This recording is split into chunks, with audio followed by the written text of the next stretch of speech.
Salut les amis, on se retrouve aujourd'hui pour une nouvelle vidéo Warcry.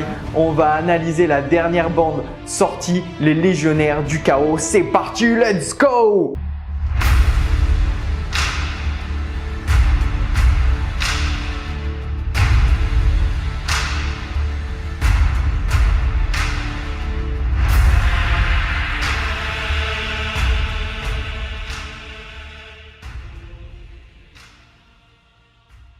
Alors les amis, avant de commencer cette analyse, j'aimerais vous présenter mon nouveau partenaire avec lequel je suis en collaboration, rebelforge.fr. Donc c'est un revendeur de figurines. Il y a du Games, il y a d'autres aussi, il y a du Star Wars Légion, il y en a plein en fait, vous irez voir sur le site. Donc grâce au coupon WizGameTV, vous aurez moins 5% en plus des moins 15% de la boutique sur les produits Games Workshop. Donc vous arrivez à moins 20% à chaque fois que vous faites vos commandes. En passant par la boutique, bien évidemment, vous soutenez la chaîne indirectement parce que moi, je récupère un petit quelque chose par la suite. Donc, c'est cool. Vous faites vivre cette boutique qui se trouve à Aubagne, près de Marseille. Je fais la petite publicité. Donc, c'est pas très loin de chez moi en plus.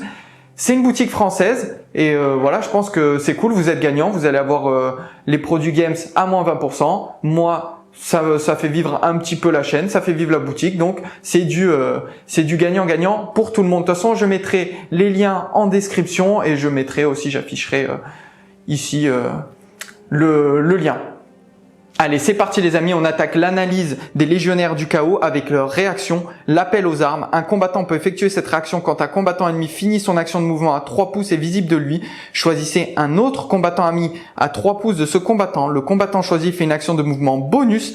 Après cette action bonus, le combattant ami doit être à 1 pouce du combattant ennemi qui a fait l'action de mouvement. Donc, c'est pas mal, c'est quelque chose d'assez original. Et ça va amener un gameplay particulier où on voudra créer des bandes de 2-3 figurines pour pouvoir faire des contre-charges lorsqu'un ennemi va nous charger. Ensuite, pour les aptitudes, on commence avec un double bourrade au bouclier. Donc, seuls les personnages armés de bouclier pourront le faire. Donc, le général, le leader et les 3 petits légionnaires qui sont présent. Jusqu'à la fin de l'activation de ce combattant, la prochaine fois qu'il finit une action de mouvement à 1 pouce d'un combattant ennemi, choisissez un combattant ennemi visible à 1 pouce de lui et jetez un dé. Sur 4-5, allouez un dégât au combattant choisi. Sur 6, allouez autant de dégâts que la valeur de cette aptitude. Un classique. Moi, voilà, ça c'est le genre d'aptitude que j'aime pas. Donc j'ai commencé à lire ça, je me suis dit ah mince, mais au final vous allez voir que les aptitudes suivantes rattrapent la chose. C'est super aléatoire, c'est vraiment on a une chance sur 2 qui est quelque chose qui se produise, donc on va claquer un double pour ça. Moi je suis vraiment pas fan. Éventuellement, pourquoi pas si vous faites une charge, vous chargez 2 persos, un lui reste un seul point de vie, vous claquez ça, vous tuez le perso restant et vous faites vos attaques sur l'autre qui reste là. Dans ce cas-là, ok. Sinon c'est vraiment compliqué. Le 6, aller chercher le 6, c'est vraiment trop gamble. 4-5, encore à la rigueur, why not, mais le 6, c'est vraiment gamble. On continue en double avec le sombre pacte. Choisissez un combattant ennemi visible à 12 pouces de ce combattant. Jetez autant de dés que la valeur de cette aptitude. Pour chaque jet de 3+, allouez un dégât au combattant choisi. Après que tous les dés ont été jetés, allouez D3 dégâts au combattant qui utilise cette aptitude. Ça, c'est réservé au leader de la bande et je trouve ça vraiment fort.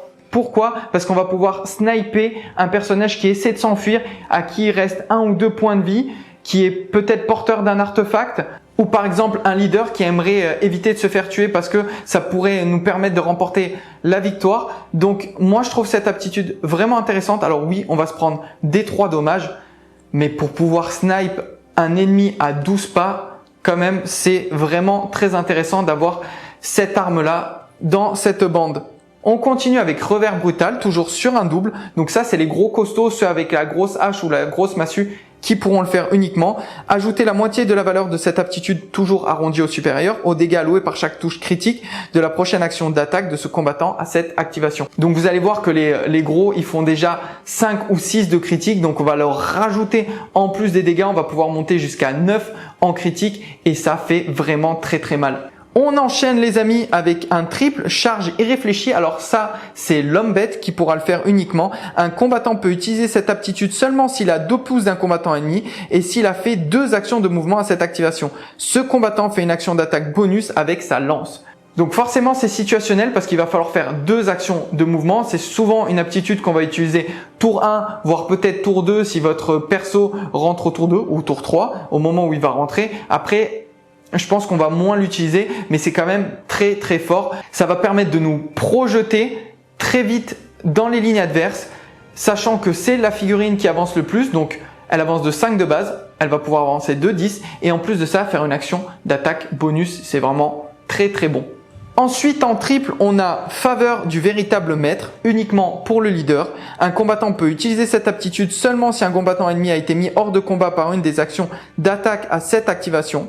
Jusqu'à la fin du round, ajoutez 1 à la caractéristique d'attaque des actions d'attaque de mêlée des combattants ennemis tant qu'ils sont à 9 pouces de ce combattant. Ça combotte très bien avec le revers brutal et ça combotte très bien avec le quadruple qu'on va voir juste après parce que ça va nous permettre de faire des critiques supplémentaires et c'est ça qu'on veut.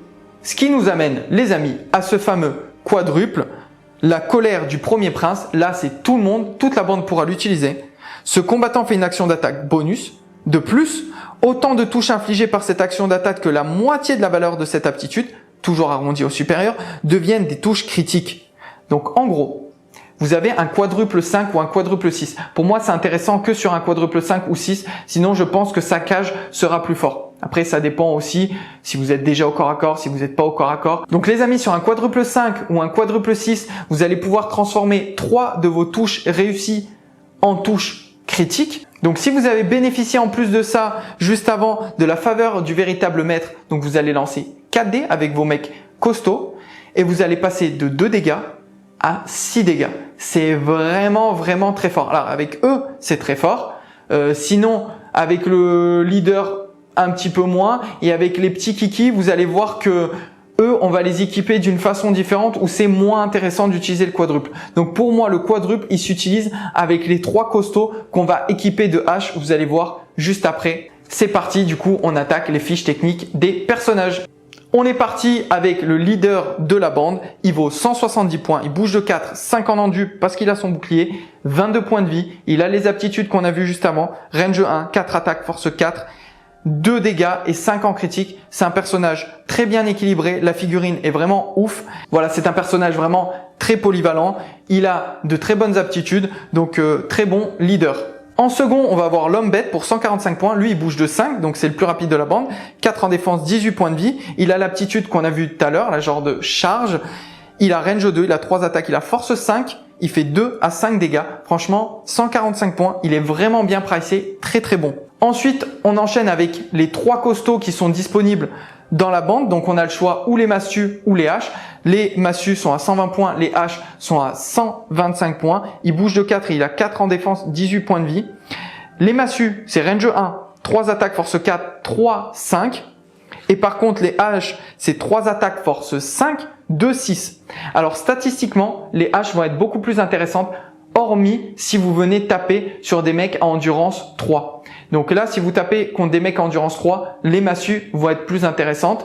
Mais vous allez voir que pour taper sur des mecs à endurance 3, on va avoir nos petits soldats qui feront le taf. Donc moi, je vous conseille d'équiper les gros avec les haches. Et du coup, on termine avec les 3 petits de la bande qui sont entre 100 et 95 points. Donc celui à la massue est à 100 points, celui à la hache à 95 et celui à l'épée à 95. On va commencer par celui à l'épée. Il bouge de 4, il a 5 en défense parce qu'il a un bouclier, 12 points de vie. Il a l'aptitude bourrade du bouclier. Range 1, 4 attaques, force 4. Il fait 1 à 3 dommages. Et celui avec la hache, donc pareil parce qu'il a le bouclier, range 1, 3 attaques, force 5. Il fait 1 à 4 dommages. Donc on va les mettre en comparaison tous les deux parce qu'ils valent tous les deux 95 points. Et quand on fait les stats en termes de dégâts, il est plus intéressant celui à l'épée. On dirait pas comme ça, mais il est plus intéressant celui à l'épée quand vous êtes déjà au corps à corps et que vous allez faire 2 fois vos attaques. Donc vous allez lancer 8 dés. Donc là, sur 8 dés, il est plus intéressant dans tous les cas de figure que celui avec la hache. Donc peu importe l'adversaire que vous rencontrez. Et on a le meilleur des 3 pour moi, pour 5 points de plus. Lui, il a 3 attaques, force 4, et il fait 2 à 4 dégâts. Alors lui, il est plus intéressant que ses collègues. Il vaut 5 points de plus, mais pour 5 points de plus, vous le prenez à chaque fois. Franchement, il vaut vraiment le coup.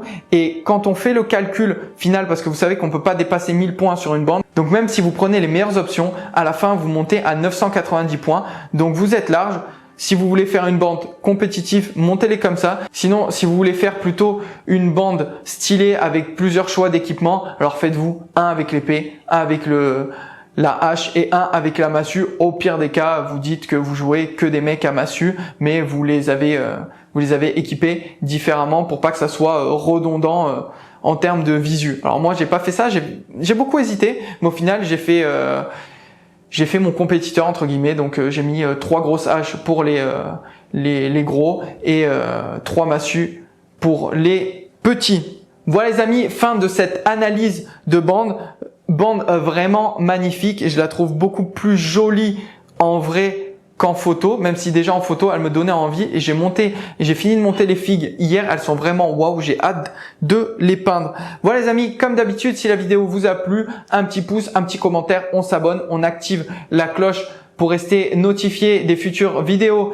qui vont sortir bientôt. Ça arrive, cette future vidéo FAQ, donc pour les 1000 abonnés. N'hésitez pas, comme d'habitude, à mettre en commentaire des questions. Ça va permettre d'alimenter la vidéo à venir. Voilà les amis, je vous dis à plus. Ciao, ciao.